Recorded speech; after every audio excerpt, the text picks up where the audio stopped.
Hola, es un placer compartir con ustedes nuestra última sesión del ciclo Hablemos de Salud Pública en nuestro seminario de Café Conversado.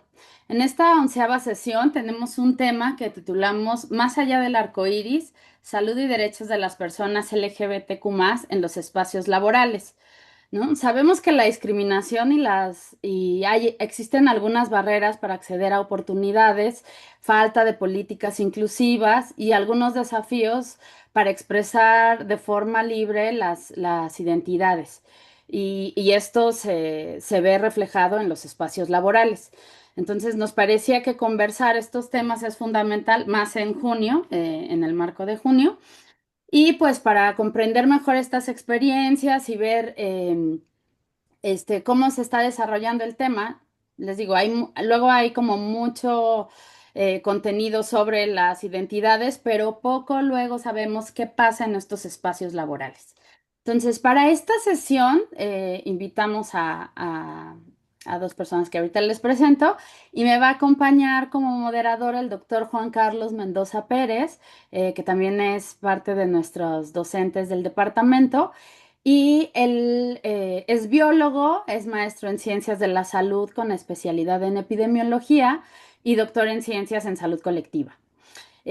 Actualmente se desempeña como profesor investigador en nuestro departamento, donde fundó la línea de investigación en salud y bienestar LGBTQ+. Es miembro del Sistema Nacional de Investigadores e Investigadoras Nivel 1 y es secretario de la Academia Mexicana de Estudios de la Diversidad Sexual y de Género, AC AMEDISEG.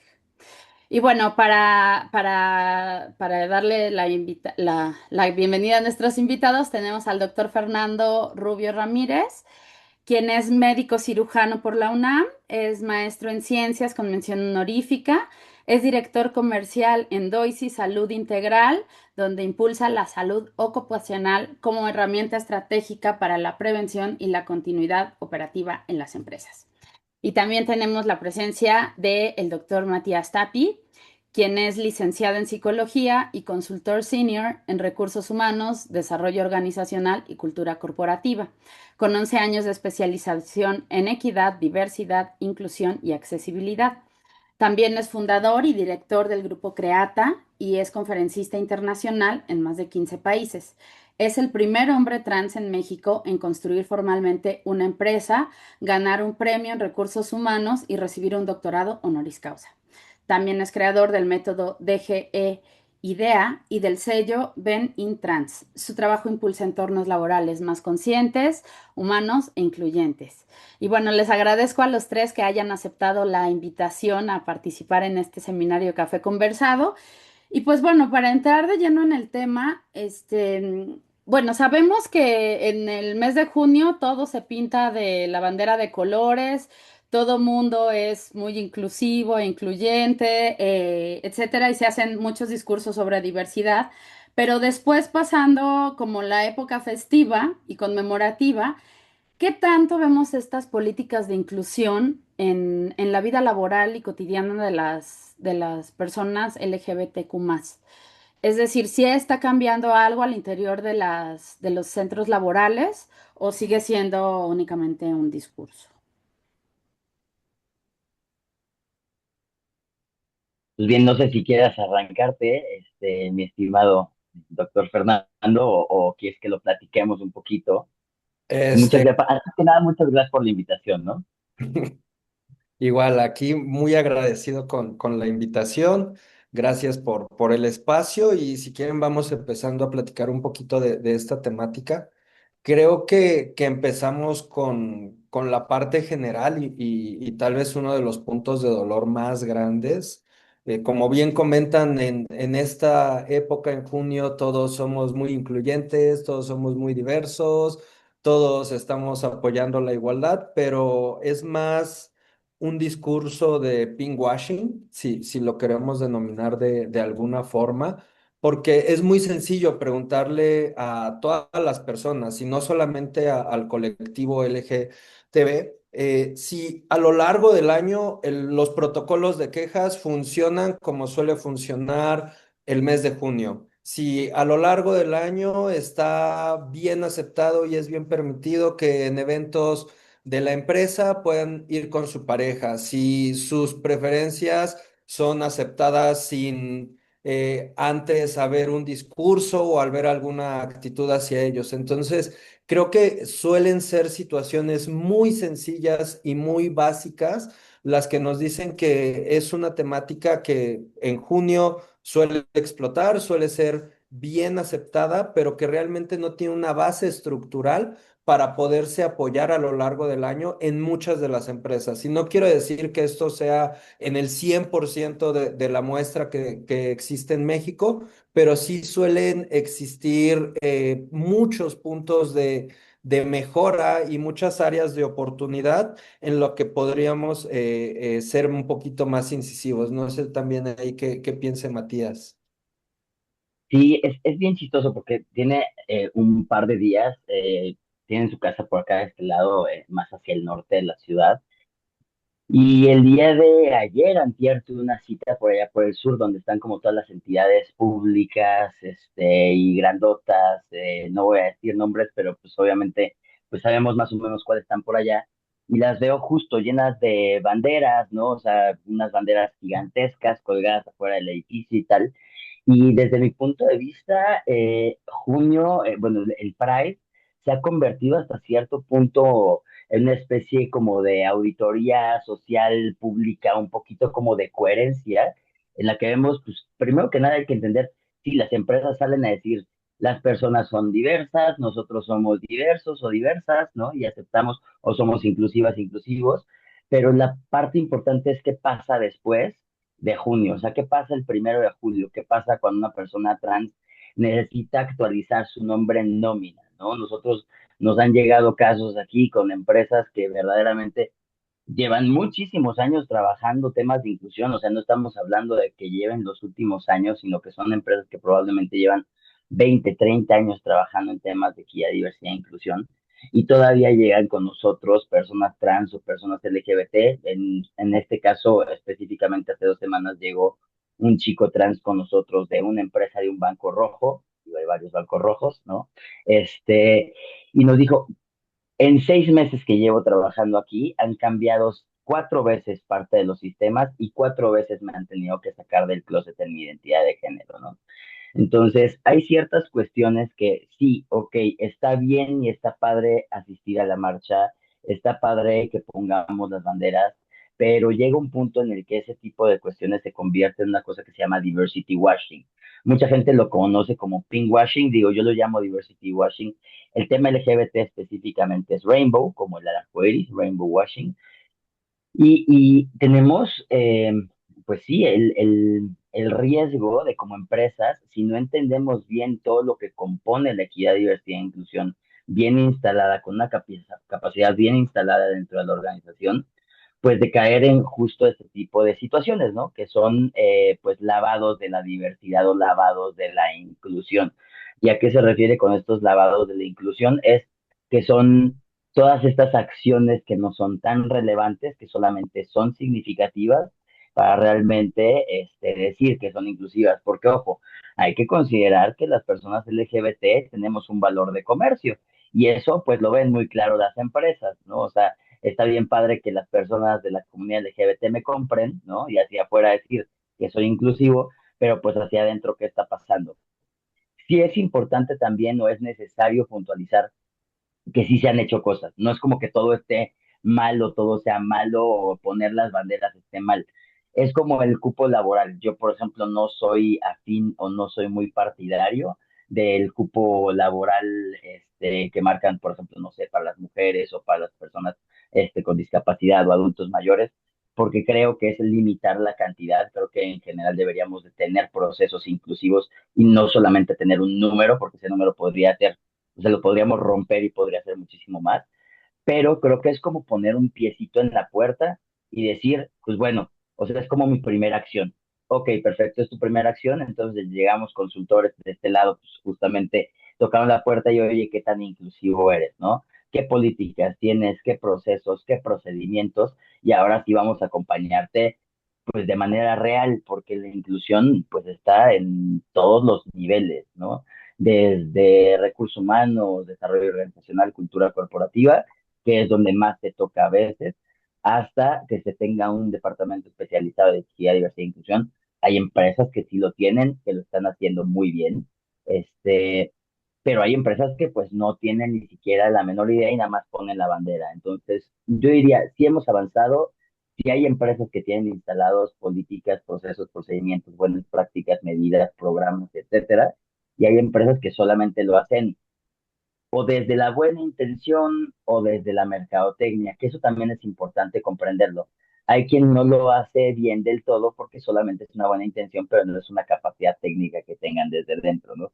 Yo no me quiero extender muchísimo más porque sé que hay muchas más preguntas, pero digo, creo que para empezar podemos dejar ahí instalado un poquito que sí, que hay avances, hoy vemos más empresas colaborando, hoy vemos empresas que incluso están certificadas, por ejemplo, en el HRC, que es el Human Rights Campaign, pero que también justo incluso pues este tipo de certificaciones tienen ciertas limitaciones, no cumplen con absolutamente todo lo que se necesitaría al 100% para hacer una empresa inclusiva, ¿no? O sea, y ahora con los Estados Unidos perdieron bastante empresas, o sea, eran como 350 y ahora están como en 270, 280. Entonces, sí, sí hay empresas inclusivas, pero no todas, ¿no? Y creo que las que tienen les hace falta también hacer muchísimos ajustes más, ¿no? Y con eso contesto la pregunta. Y aquí nada más puntualizando un poquito y agregando más a lo que comenta Mati, es importante recalcar que en México, desde el artículo primero de la inclusión, estamos hablando de que no debe existir discriminación, de que debe de haber igualdad. Tenemos un aparato legal altamente robusto que no solamente nos incluye dentro de la vida social, sino que también habla sobre los espacios laborales y sobre ciertas certificaciones y normatividad como la NXR 025 SCFI, que básicamente habla sobre cómo evitar la desigualdad y fortalecer conductas igualitarias en ambientes de trabajo. Esto lo menciono ahorita arrancando la plática porque creo que es un piso común en el que debemos de no solamente pensar que son cosas difíciles las que necesitamos implementar, sino que al final del día la igualdad es un ejercicio diario, es un ejercicio constante, que lo debemos de trabajar con nuestros pares y con todas las personas que existen alrededor de nosotros, ¿no? Sí, Sí, y totalmente de acuerdo. justo por ahí iba a preguntar un poco de lo que ya adelantaste, Fer, sobre, eh, han hablado mucho sobre la responsabilidad empresarial o del patrón o patrona, eh, quien da el trabajo, pero ¿cuál es la experiencia desde el aparato gubernamental, que en teoría es quien tendría que velar por el cumplimiento del derecho a la no discriminación? ¿Cuál es su experiencia vinculándose con estos programas? ¿Hay programas? ¿Qué entes gubernamentales están trabajando o han tenido alguna colaboración con ustedes? Mati, ¿quieres empezar o empiezo? Pues como tú quieras, Fer, como tú quieras, adelante si quieres. Si quieres, vamos, va, perfectísimo. Pues creo que hay varias instancias en términos, ya estamos hablando de la Constitución, tenemos también la Ley Federal para la Prevención y Eliminación de la Discriminación, que es súper fundamental y que está ligada directamente con la Secretaría del Trabajo y Previsión Social, aparte de la norma que acabo de mencionar, y que es un ejercicio de auditoría que evalúa políticas en el trabajo, actividades, definición de puestos. También tenemos la norma 035 que nos habla de cómo evitar los riesgos psicosociales en ambientes de trabajo y también fomenta la igualdad. Creo que en términos de aparatos para evaluación, contamos con muchos muy robustos. No creo que sean metodologías o herramientas blandas, al contrario, creo que bien implementadas pueden demostrar grandes beneficios para las empresas. El problema está en cómo se entienden dentro de las instituciones privadas, cómo son aplicadas, porque así como estamos hablando de que solamente en junio todos decimos, está perfecto, somos inclusivos, somos incluyentes, pues también sucede esto con la norma 035. Levántame un cuestionario, dime cómo están los riesgos psicosociales en mi ambiente de trabajo y ahí se termina todo. Además, contamos con una fiscalización de todas estas normativas que suele ser rebasada por la cantidad de empresas y de entes a los que deben de auditar. Entonces, si bien los aparatos son adecuados, creo que las herramientas de fiscalización suelen ser un poco deficientes, pero tenemos también a la CONAPRED, tenemos al COPRED en Ciudad de México. O sea, creo que hay un gran aparato, pero a veces o no se le da la adecuada se difunde de forma adecuada a las personas, no se da la adecuada información dentro de las empresas, pero bueno, no sé si por ahí contesto un poco de la pregunta. Sí, sí, sí, sí. Mati, Sí, digo, también está por ahí. Nosotros colaboramos en conjunto específicamente con el COPRED. Estamos ahorita, por ejemplo, en un proceso para entrar al GATI, que es el Gran Acuerdo por el Trato Igualitario, que existe también. El Gati ya tiene bastantes años existiendo, si no me equivoco, unos 10, y actualmente cuenta con un pool de 70 empresas que pues pertenecen al Gati, y para pertenecer al Gati pues tienes que tener una serie de cumplimiento, ¿no? O sea, cumplir con cierta política, procedimiento, tal, o sea, hay una serie de requisitos para poder pertenecer a o que te entreguen el distintivo Gati específicamente, ¿no? Bien lo dijo el doctor Fernando Rubio. Tenemos la parte de la norma 035, que ojo, es obligatoria ya desde que arrancó el COVID, ¿no? Entonces digo, ya vemos un poco más lejos el COVID, entonces hago referencia a esta parte, porque desde el 2020, o sea, digo, fue proyecto 2018, y se hizo totalmente vigente en el 2020, o sea, deberían ya de estar cumpliendo el 100% de las empresas, pues la realidad es que hoy en día máximo el 35% está cumpliendo con eso. Hay estadísticas que nos muestran que la mayoría de las empresas no está cumpliendo con la norma 035. O sea, de que tenemos instrumentos públicos, gubernamentales, que nos podemos apoyar para poder hacerlo. Por ejemplo, la NMX que mencionaba también Fer, la NMXR 025 CPI, que es la de igualdad y no discriminación, al final del día es voluntaria. Ese es el tema también, que no es una cuestión obligatoria. A diferencia, y aquí me voy a meter un poquito con el trabajo internacional que nosotros hacemos, vemos empresas, por ejemplo, en España, pasan cuestiones obligatorias, que pasa lo mismo que con la norma 35, o sea, no digamos que los españoles son mejores, ni mucho menos, pero tienen esta parte de obligatoriedad, entonces han avanzado un poquito más en ciertas cuestiones, porque tienen, por ejemplo, los reales decretos que marcan, por ejemplo, esta parte de las leyes trans, ¿no? Por ejemplo, de la protección a la parte de procesos y procedimientos trans, que acompañamiento y muchas otras cosas más. Pero en el caso de México, la NMX es totalmente voluntaria, está un poquito incentivada en el sentido de, si tú tienes el sello, puedes aumentar tus posibilidades de licitación para algunos de tus clientes, ¿no? Entonces, como que desde ahí yo me he encontrado con clientes que me dicen, oye, mira, yo me quiero certificar en la NMXR porque estamos a punto de entrar a una licitación bien importante en el desarrollo de construcción de viviendas, y para que nos sume puntos en la licitación, quiero cumplir con esta parte porque la tienen considerada, ¿no? Y dices, ok, digo, a ver, evidentemente cuando nosotros entramos, empezamos a trabajar también con temas de cultura organizacional, que es importante, pero una parte sí es interesante ver desde dónde están haciendo las empresas este tipo de trabajos. Lo están haciendo con la buena intención, lo están haciendo solo por cumplir, lo están haciendo porque quieren mejorar su puntuación en una licitación o incluso pues, si quieren hacerlo y tienen entendido que esto es importante, necesario, relevante, ¿no?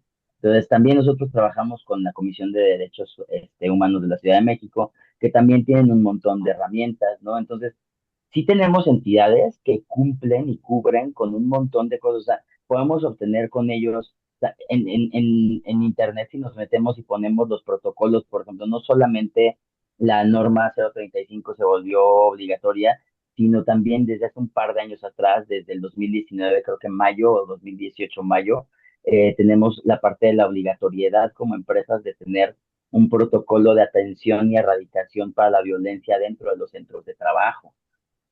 Tú pregúntame realmente, pues, ¿cuántos tienen ese protocolo? O sea, si la norma 035, que fue muy sonada, ¿no? Que fue un boom para muchas personas, que incluso le metió miedo a muchas empresas, solo tiene el 35%, pues solamente el 8% cumple con este protocolo, ¿me explico? Entonces, y eso toca temas de no violencia, de acoso laboral.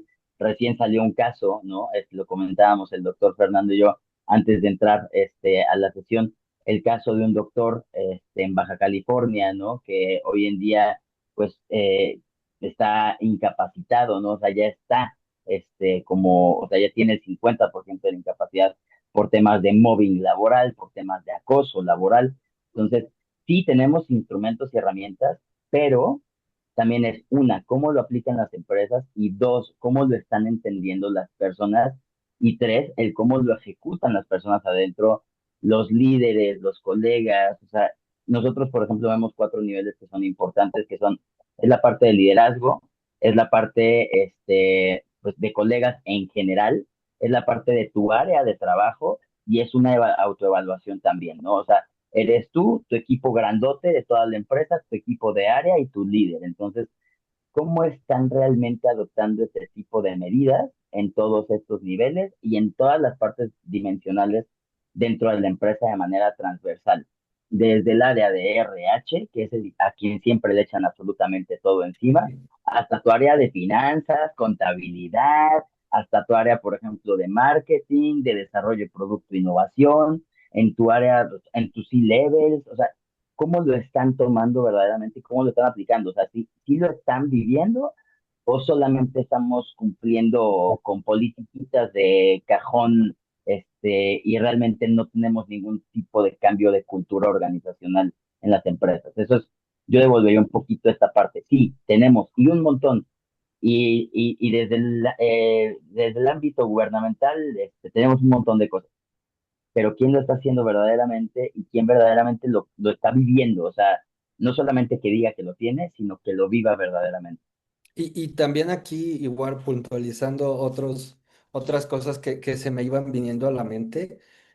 Creo que una de las grandes barreras que existen en el ámbito privado es cómo se entiende el beneficio de aplicar estas normativas. Y creo que no me va a dejar mentir Matías, parte del día a día al ofrecer este tipo de servicios, al acercarnos con las empresas, es cuánto me va a costar y se ve como un costo único de implementación, cuando en realidad es una inversión en la gente, en la cultura organizacional, en la competitividad de la empresa y tiene un impacto transversal enorme el aplicar este tipo de políticas, el hacer DEI dentro de las empresas, si lo queremos agrupar dentro de un concepto mayor. Sin embargo, regreso, el cómo lo entiende el empresario, el cómo lo entienden los tomadores de decisiones dentro de la industria es complejo y es algo que también limita el alcance que vamos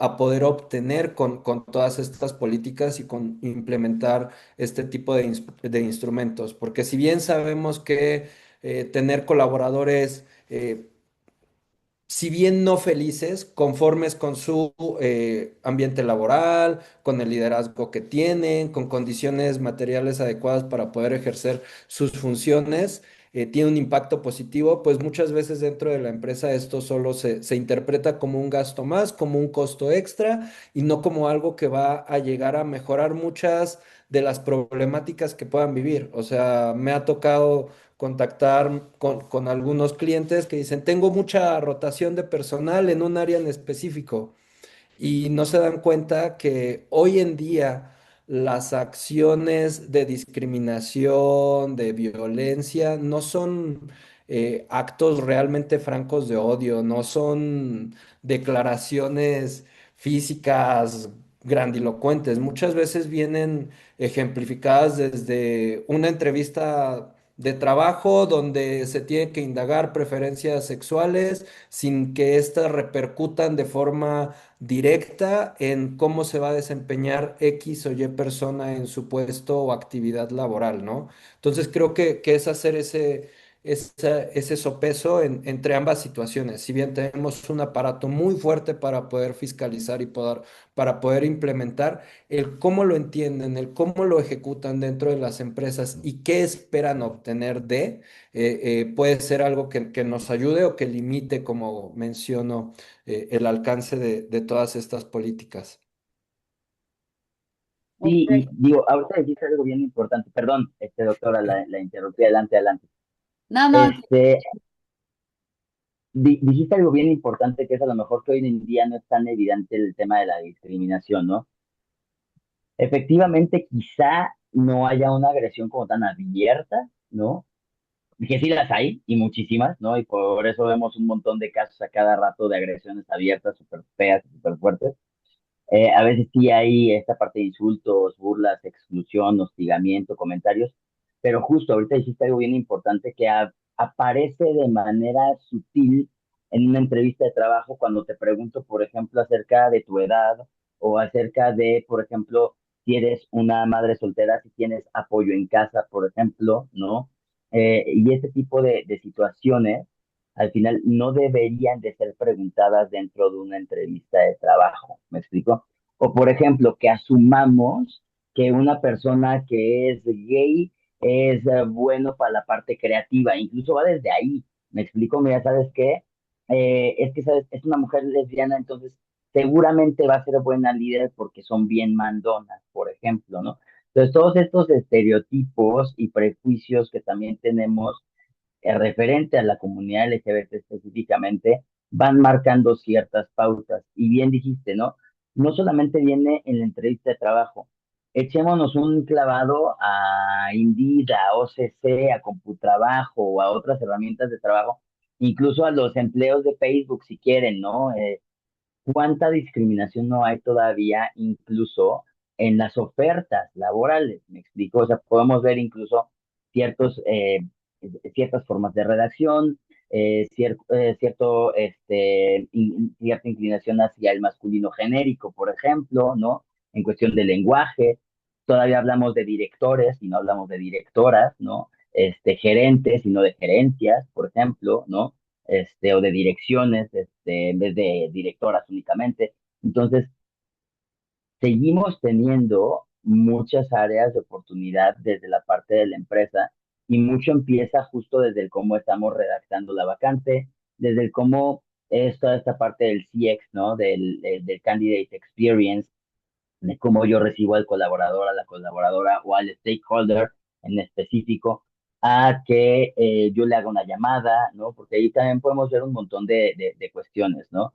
Desde que si se le da seguimiento o no, o se le gostea incluso a la persona interesada. O sea, hay muchas cosas que implica la parte de RH y la otra es, ya cuando contratamos a las personas, es entender, por ejemplo, ahora el 12 de marzo se hizo el cambio ya desde hace un par de años se tiene la parte de la X para personas no binarias. Este 12 de marzo se aprobó que tuviera en el INE la parte del NB específicamente como persona no binaria. ¿Qué va a pasar con las empresas que ya tienen contratadas a personas no binarias dentro de la organización y tienen que hacer un cambio, por ejemplo, de contrato, ¿no? Por el INE específicamente, y reconocer a las personas como personas no binarias, ¿no? Entonces, ahí vienen implicaciones hasta cierto punto, incluso en otras entidades, ¿no? Como por ejemplo el IMSS, el ISSSTE, cuando necesitamos la parte de nuestro seguro social, se tiene que cambiar, no se tiene que cambiar, me lo respetan, no me lo respetan, puedo hacerlo, no puedo hacerlo. porque hay gente que ni siquiera sabe si puede hacerlo o no puede hacerlo si es persona no binaria. Entonces, las empresas tienen que tener todo listo, deberían de tener todo listo, todo este protocolo para decir, una persona dentro de mi organización va a transicionar, bueno, pues entonces yo tendría que tener estas herramientas para apoyarle, para acompañarle, sin que yo tenga que darla de baja, ¿me explico? Y todo este tipo de cosas creo que son bien, bien importantes a tomar en consideración y en cuenta cuando estamos hablando acerca de inclusión. Y no quiero que se me escape esta parte, hace rato di esta parte del dato de las 30, del 35% de las empresas que cumplen con las 35, pero también entendamos una cosa. Si bien, por ejemplo, no sé, las empresas que les mencionaba hace rato del HRC, generalmente son monstruos, son empresas triple A que tienen incluso su casa matriz en otro lugar del mundo, que son internacionales generalmente, o que son temas obligatorios incluso para ellos y llegan aquí como de cascada, ¿me explico? Y son empresas gigantescas que tienen más de 1,000, 2,000, 3,000 colaboradores. ¿Qué pasa, por ejemplo, con las empresas que son las empresas familiares mexicanas que componen el 80-90% de la economía de todo el país y que no tienen a veces ni siquiera un departamento de recursos humanos? Ni siquiera. O sea, déjate normas O 35, déjate, o sea, no tienen a veces ni siquiera una persona que lleve a cabo temas de recursos humanos. Olvídate de desarrollo organizacional, olvídate de cultura corporativa, o sea, no tienen ni siquiera una persona designada para que haga entrevistas, no tienen un diccionario de competencias, no tienen job descriptions, no tienen... Y así nos encontramos con la gran cantidad de empresas en el país. Entonces, si no tenemos empresas que tengan ni siquiera recursos humanos estructurado dentro de, pues olvídate que tengan temas de inclusión, olvídate que cumplan con la 35, olvídate que tengan incluso procesos y procedimientos, o sea, de cualquier tipo, ¿eh? O sea, incluso, por ejemplo, no sé, prevención del lavado, o sea, cumplir con la prevención del lavado de dinero o cumplir con ciertos protocolos muy específicos que se piden. Hay empresas que están, pues no te voy a decir muy mal estructuradas, pero que han crecido con el tiempo por sus fundadores, que todo depende de ellos. Y entonces, si nos regresamos, un porcentaje muy pequeñito de empresas verdaderamente va a estar cumpliendo con todo esto, ¿no? Muy, muy chiquito. Ay, nos dieron mucha información. También se han contestado algunas de las preguntas que teníamos como planificadas.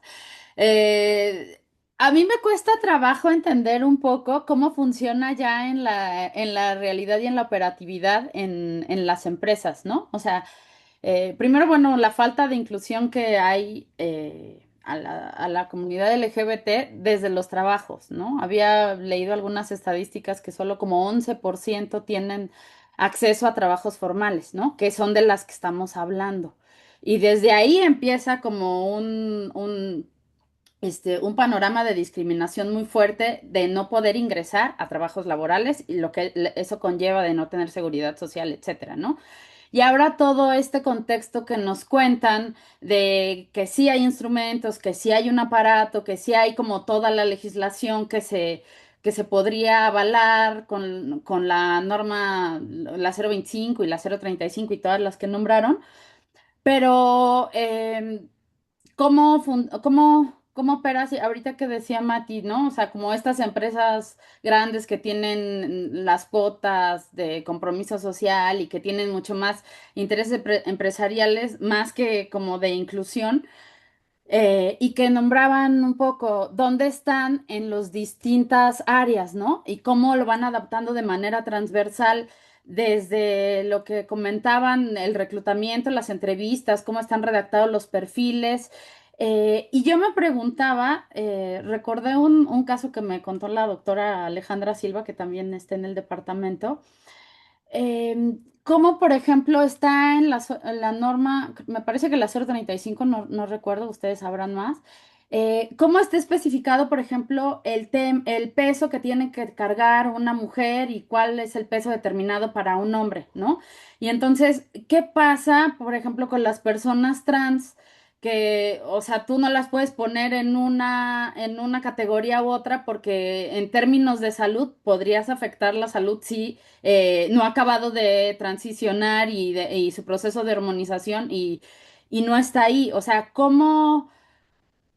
Y que no está especificado en las normas, ¿no? Cómo ese peso gradual tendría que ir y me parece que como hay como muchas cosas ahí en el vacío, ¿no? O sea, o cómo el equipo de protección personal está hecho generalmente como para cuerpos masculinos, las botas de protección son en tallas muy grandes, etcétera, los overoles grandes, o sea, todas estas implicaciones que tiene como en la cotidianidad laboral.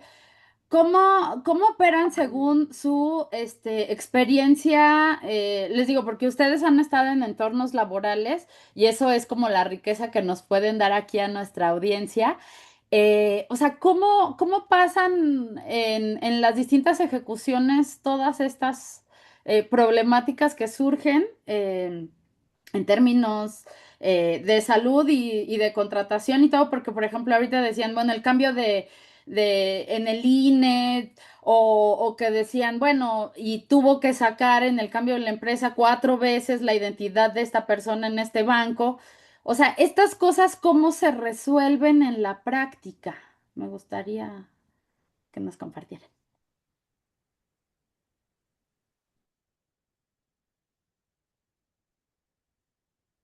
Pues mira, fueron varias preguntas o varias como áreas a tocar, ¿no?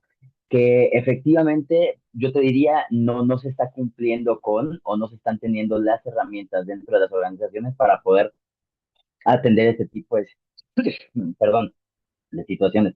Si quieres, adelante, Fer, en lo que termino con esto.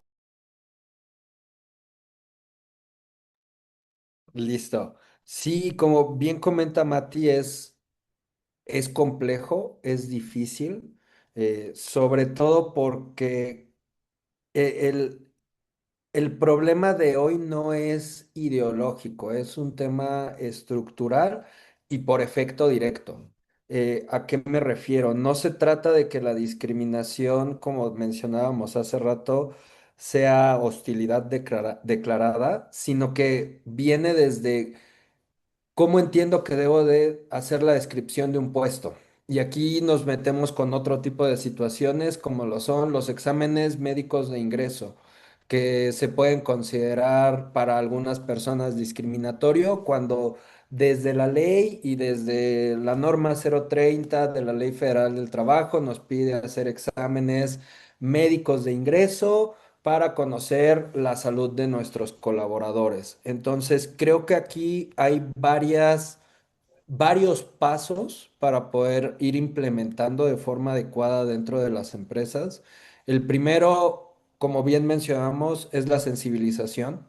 Los líderes y los tomadores de decisiones dentro de las instituciones deben de entender que no se hace de forma arbitraria ninguna de las ejecuciones o de las implementaciones en términos de diversidad, sino que tiene que estar relacionada y vinculada directamente con las capacidades y aptitudes que pueden desempeñar las personas en sus puestos de trabajo.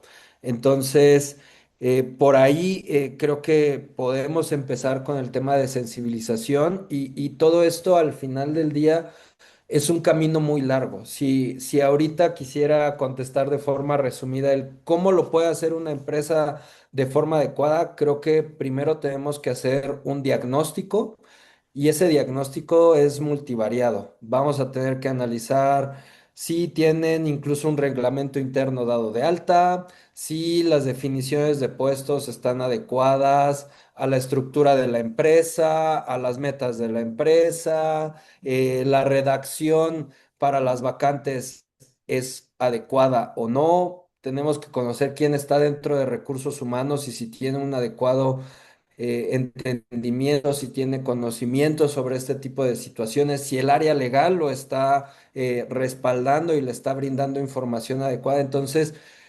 resumiendo, es una tarea compleja, altamente difícil y suele ser muy difícil justo porque la primera piedrita es la sensibilización del staff. Quisiera meterme un poco para romper un poco. Adelante, adelante. Este, si yo les preguntara si directamente un checklist mínimo, básico, necesario para decir, esta empresa es incluyente. Yo sé que es muy amplio y hay que hacer todo un diagnóstico, pero ¿cuál sería el mínimo que ustedes dirían un decálogo probablemente o un punto? Yo diría la NMXR 025. Creo que podría ser un buen piso y ligado a esto la norma 035. Ajá, Y, pero en términos concretos, que vacantes, personal, o sea, ¿cuáles serían como los puntos mínimos? Yo te diría, no metas, o sea, no te diría mete vacantes si no tienes una cultura organizacional, sí, que hacerte, es que, a ver, si tú me preguntas, yo te diría, pues bueno, una política de cajón de no discriminación, por ejemplo, ¿no? Que tus vacantes estén redactadas en genérico y no genérico masculino únicamente, por ejemplo, ¿no? Que tengas al menos una sensibilización al año para todos tus colaboradores y colaboradoras y que tengas tres medidas de adaptación. Pero si nos vamos a ese checklist, verdaderamente no se va a cumplir. Y tú puedes ver el checklist que tiene la NMX R025 SFI y te dice, mínimo tienes que cumplir con el 70%, ¿no? No me sé las cuestiones como de memoria, pero justo te pide que si una política, ¿no? Que si estén, la, te dime, las dime. resumo ahí, Mati, que las traigo fresquecitas. Justo es la política de igualdad laboral y no discriminación que hemos estado mencionando. Un comité, comisión o grupo que esté vigilando efectivamente que esta política se está llevando a cabo y que está dando seguimiento a las prácticas dentro de de la empresa. Retomamos el proceso de reclutamiento y selección de candidatos, que justo no debe tener sesgos, debe de cumplir con lo que nos está comentando Mati, y esto se vincula directamente con un código de ética y conducta dentro de de las empresas, con cláusulas explícitas de igualdad. Y dejo aquí el término en grande, igualdad, porque justo estamos defendiendo la igualdad dentro del centro de trabajo, no es con grupos en específico, aunque si bien estamos hablando de la comunidad LGTB, pues así hago este hincapié. Y por último, mecanismos claros para prevenir y atender quejas y problemas que se lleven en el día a día. Entonces, si lo queremos tal vez resumir en 5 puntos, tendrían que ser esto para que una empresa cumpla, pero como bien dice Mati, pues estos 5 puntos se derivan en una calificación aprobatoria de mínimo 70, y son varias situaciones que van ligadas una con la otra, ¿no? Perdón, Mati, por interrumpirte. No, no, está perfecto porque tienes el dato ahí específicamente a la mano, entonces está excelente. Este, y bueno, justo, creo que esto probablemente nos pueda dar como los dos, tres primeros pasitos, pero el problema justamente a veces es este, ¿cuáles son mis mínimos indispensables para cumplir? Y el problema de cumplir con los mínimos indispensables es creer que somos inclusivos. Ya, con esto, soy inclusivo. Sí, pero ahora, a ver, tienes a una persona, por ejemplo, que entienda o se pueda comunicar con una persona sorda en medio de una entrevista. No, pues no. Ah, pues es que nada más cumplo con los mínimos, pero pues, oye, pues se supone que tienes que atender discapacidad y tienes que tener el mínimo del 5% de personas con discapacidad. Entonces, ¿por qué no tienes a alguien que entreviste a una persona sorda, por ejemplo? ¿No? O por qué no tienes baños accesibles para personas no binarias, o digo, considerando, ¿no? Yo digo que debería haber baños generales y no se les debería poner género, pero pues nada más tienes hombre y mujer, ¿a dónde entra una persona que no se identifica ni como hombre ni como mujer? Entonces, este es el riesgo, sobre todo, de decir, bueno, son los mínimos indispensables, cumplo con los mínimos indispensables. Primero, yo normalmente les digo, primero, sensibilícense todo lo que quieran y entiendan las realidades de cada uno de los grupos de atención prioritaria. Y a través de entender a los grupos de atención prioritaria y las necesidades, empieza a generar esas acciones. Porque si no también es como en recursos humanos. Necesitamos capacitación, pues avientas capacitación de cualquier tipo, ¿no? En vez de hacer un diagnóstico de necesidades de capacitación y adaptarlo a tu empresa. Lo que tienes que hacer justo también es un diagnóstico de necesidades de capacitación en temas de cultura organizacional, en temas de inclusión, identificar si tienes personas, o sea, yo me iría por eso 2 pasos atrás, incluso, antes de implementar cualquier cosa. Estás identificando si tienes gente de riesgo dentro de la organización que pueda violentar algún tipo de persona perteneciente a un grupo de atención prioritaria.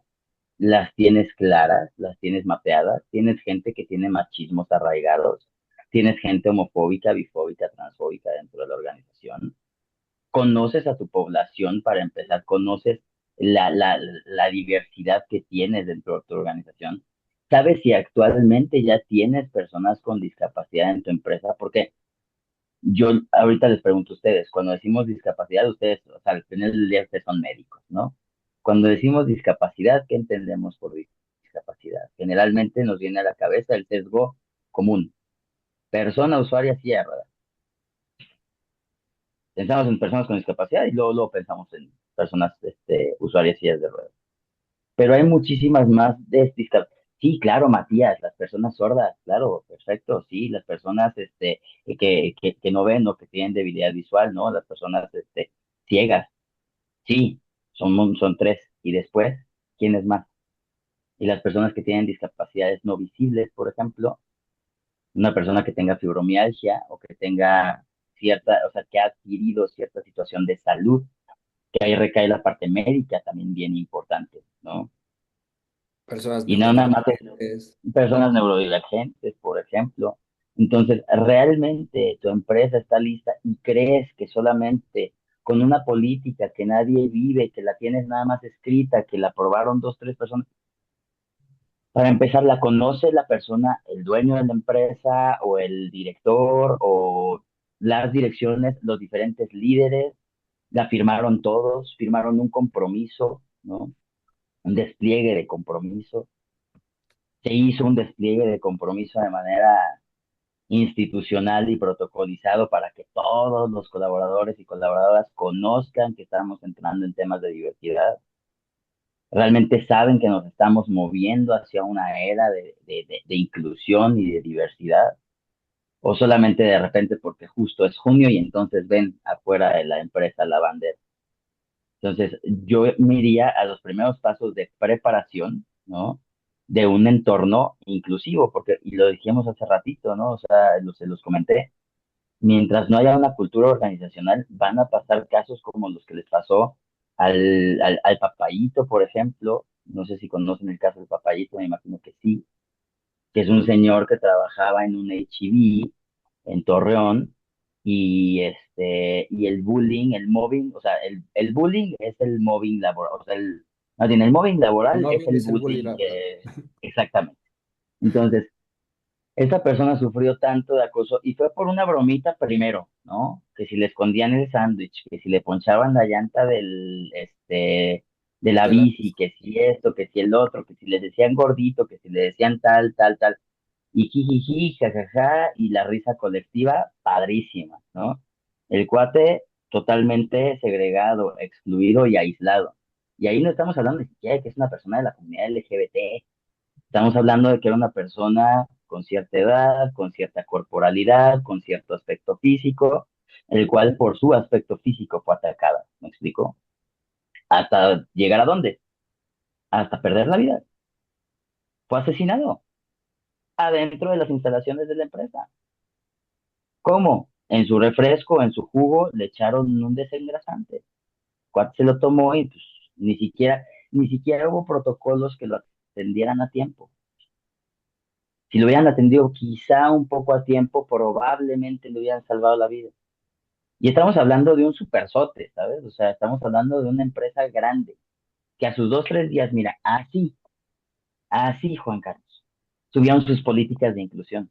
Y por eso yo estoy tan en contra en solamente tener y cumplir con tu politiquita y decir, ¿cuáles son los mínimos indispensables? Ah, pues oye, pues HIV cumplía con los mínimos indispensables. Y entonces se deslinda. Y eso fue lo que pasó.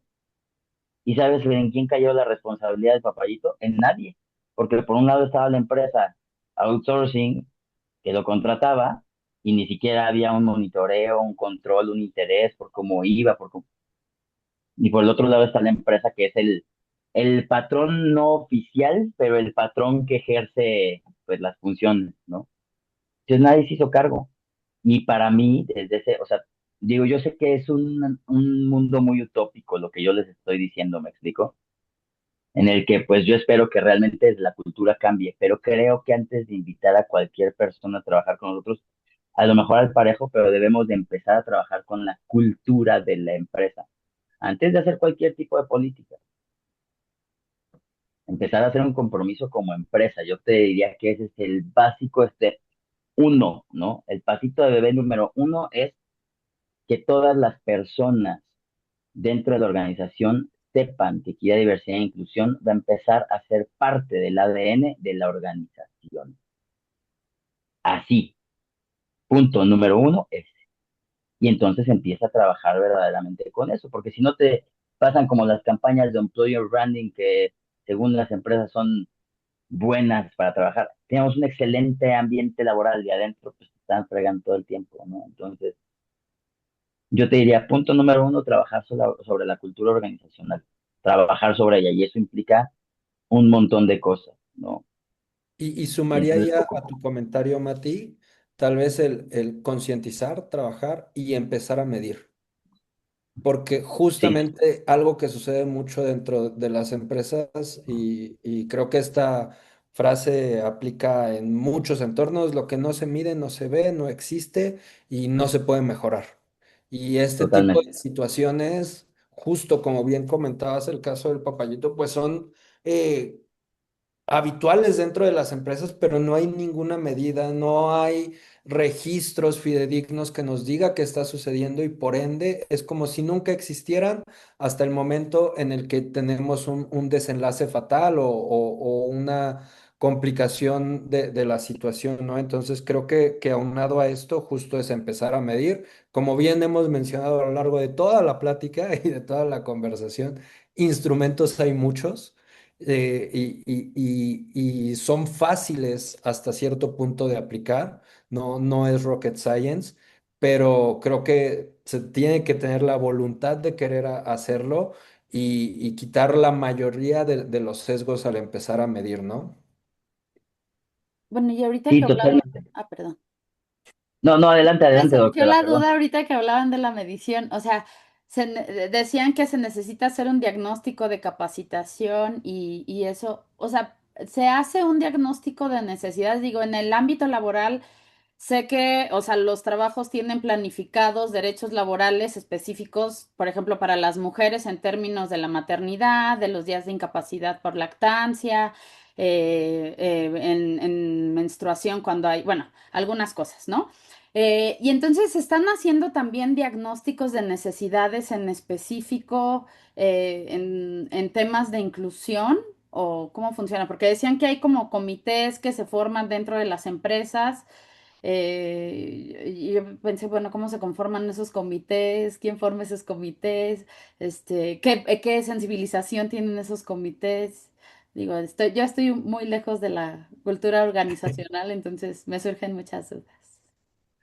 No, al No, contrario, mil, no mil te preocupes. gracias. ¿Quieres Y, contestar, Fer? contesto parte, y justo como la dinámica ahí va sumando, Mati.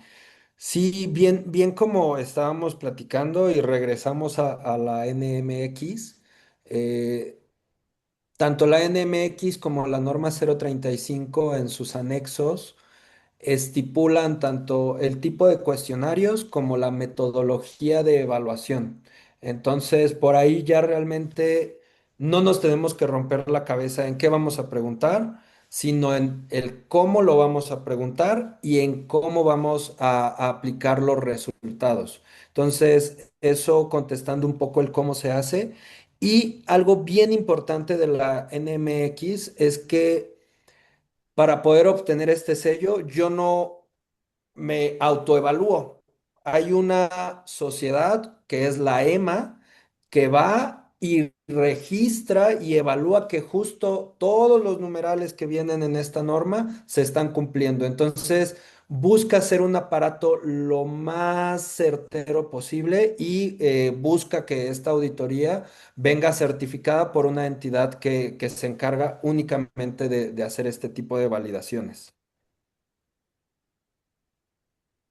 Sí, y otra cuestión también es la parte de los comités y el cómo tienen que estar compuestos un poquito, las funciones que tienen que tener. Eh, para empezar, por ejemplo, este tipo de comités debería tener o sea, como eje la parte de paridad, ¿no? Debe estar conformado de manera equitativa entre hombres, y mujeres. Tiene que tener bien importante la parte de representatividad, que tiene que integrar a personal de diferentes áreas, de unidades administrativas, o también de direcciones para poder, pues, tener la inclusión, pues, de diferentes lugares de la plantilla, me explico, también representantes de. Una de las cosas para las que el comité pues, sí tiene esta responsabilidad es vigilar todo este diseño, desarrollo e implementación justo de las prácticas de la política. Una cosa es la política y otra cosa es ya que tengamos esta ejecución. Entonces, obviamente también da seguimiento a la parte del clima, a los planes de acción internos. El comité es quien normalmente promueve estas acciones que aseguran, pues, esta igualdad salarial o igualdad retributiva, ¿no? En México no tenemos una norma que nos regule, pero pues existe en las auditorías, de igualdad retributiva. Por ejemplo, también la accesibilidad de los espacios físicos, que los instrumentos que tengamos, herramientas, documentos, que tengan el uso de un lenguaje incluyente, ¿no? Esto es a lo que va como las funciones como principales del comité. Y realmente la norma, como bien mencionó ahorita el doctor Fernando, está auditada por diferentes instituciones, o sea, también está auditada por la Secretaría de Trabajo y Previsión Social, está auditada por el INMujeres, que es el Instituto Nacional de las Mujeres, y también por el CONAPRED, ¿no? Entonces, al final, digo, estos son instrumentos, y ojo, aquí quiero hacer una aclaración, estos son instrumentos públicos que no son obligatorios, pero son voluntarios y es donde nos podríamos apoyar para empezar a tener como los primeros pasos. Sin embargo, por ejemplo, yo les puedo platicar de este lado, nosotros lo que hacemos en la empresa es que tenemos una medición que se llama EIDEI, que es Evaluación Integral Diagnóstica de Empresa Incluyente, que lo que hacemos justamente es aplicar esta evaluación que tiene aproximadamente 180 reactivos y que va a trabajar, hace rato les mencionaba, ¿no? Los 4 niveles de penetración de la empresa, que sería la parte justo de liderazgo y la autoevaluación, mis colegas de área y mis colegas en general. Esa es una de las primeras partes, ¿no?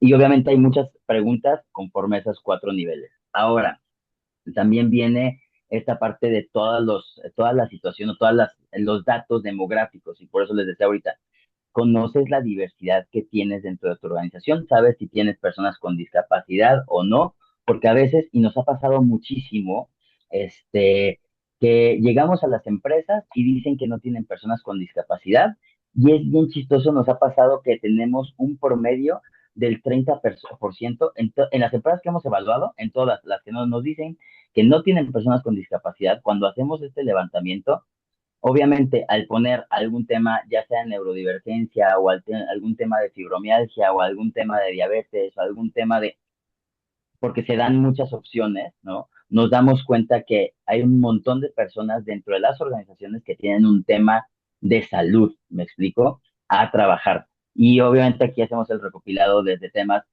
de edad, de género, de sexo biológico, de situación de crianza incluso, ¿no?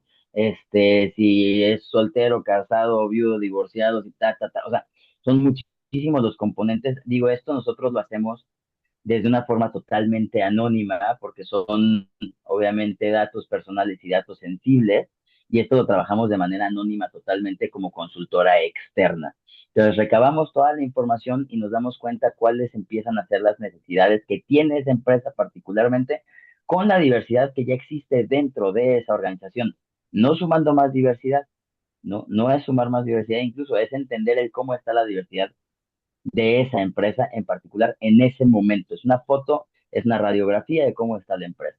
Después vienen estos niveles y después vienen las dimensiones, que de dimensiones tenemos 17 dimensiones que atraviesan toda la empresa, desde la parte de desarrollo organizacional, cultura corporativa, recursos humanos.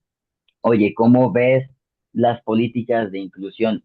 ¿Realmente los líderes viven las políticas de inclusión? ¿Tus colegas viven las políticas de inclusión? ¿Tú vives las políticas de inclusión?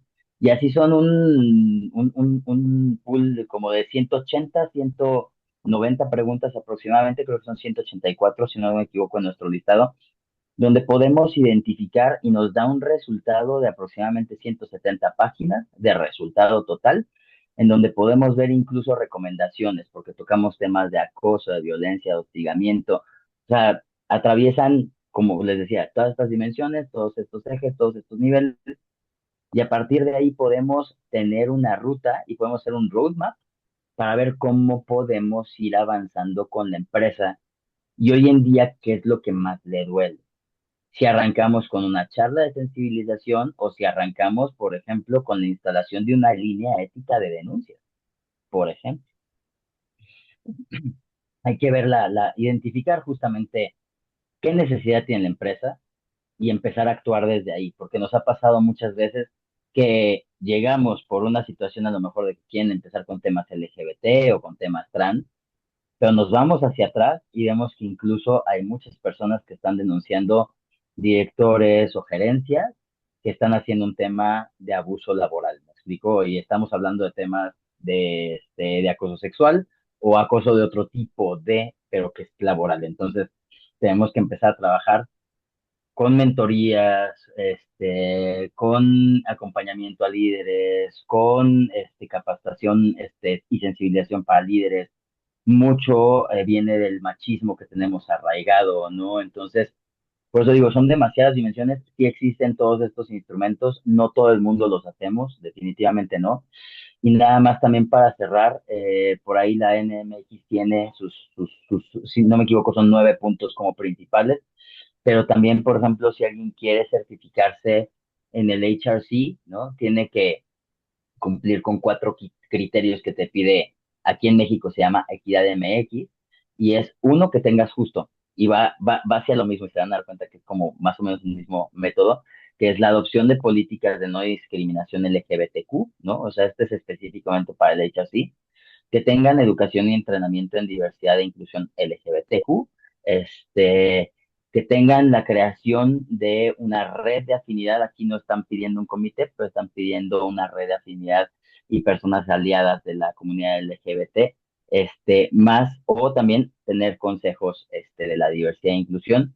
Y el último pilar que piden, que son 4, que es la participación en actividades públicas para apoyar la inclusión LGBT. Y aquí nos regresamos a la primera pregunta que nos hicieron, que es que si vale la pena estar con las banderas y la marcha y todo esto. Pues sí, porque pues incluso eso le suma puntos a las empresas para certificarse. Y ojo, yo les voy a preguntar a ustedes, ¿por qué creen que la bandera es importante ponerla fuera de la oficina? O sea, ¿por qué creen que sea importante ponerla? Pues para visibilizar, ¿no? Es un acto simbólico No, y claro. más de identificación. Obviamente, si yo soy parte de las poblaciones LGBT y veo un símbolo con el cual me identifico, pues probablemente voy a sentir que es un espacio seguro. Que lo sea es distinto, pero eh, en teoría, pues es más un proceso de identificación. Sí, totalmente. O sea, si tú llegas a otro país y ves la banderota acá de México puesta en un establecimiento, vas, te metes y te sientes a lo mejor identificado o bienvenido o bienvenida. ¿Sí me explico? Entonces, es prácticamente lo mismo. O sea, es justamente decir, aquí eres bienvenido o bienvenida. Que ojo, podemos caer en este tipo de situaciones donde no tenemos verdaderamente estas políticas o esta cultura, y ese es el problema más grande, ¿no? Que es como, ven, te invito a que te violente aquí adentro, ¿no? Entonces, eso es lo que no está padre. Entonces, yo invitaría justo a las empresas a que pues hagan eso, ¿no? O sea, digo, sí, la bandera, sí, obviamente apoyar el Pride, sí, entender que la lucha es importante y entender que no solamente es una festividad, sí permitir que las personas puedan expresarse libremente y vivir su identidad. O sea, al final del día la marcha es un momento de orgullo. Mucha gente dice, es que solamente van a besarse, ¿no? Por ejemplo. Y pues a lo mejor son espacios en los que es la primera vez que una persona puede besarse con una persona de su mismo sexo siendo totalmente libre y tú no lo sabes. Entonces, digo, por ahí dejo esa parte un poquito a nivel de reflexión y es, tú puedes besarte libremente con tu pareja en donde sea. Hay personas que no, o que no se sienten libres de hacerlo, o no se sienten, este, pues sí, o sea, que están en un lugar seguro para hacerlo. Y la marcha aparte también es eso. Porque mucha gente dice, es que es un degenere, es que es... Trata de entender también la otra parte y ponerte en el zapato de la persona en el que nunca ha podido ser libre y tú sí.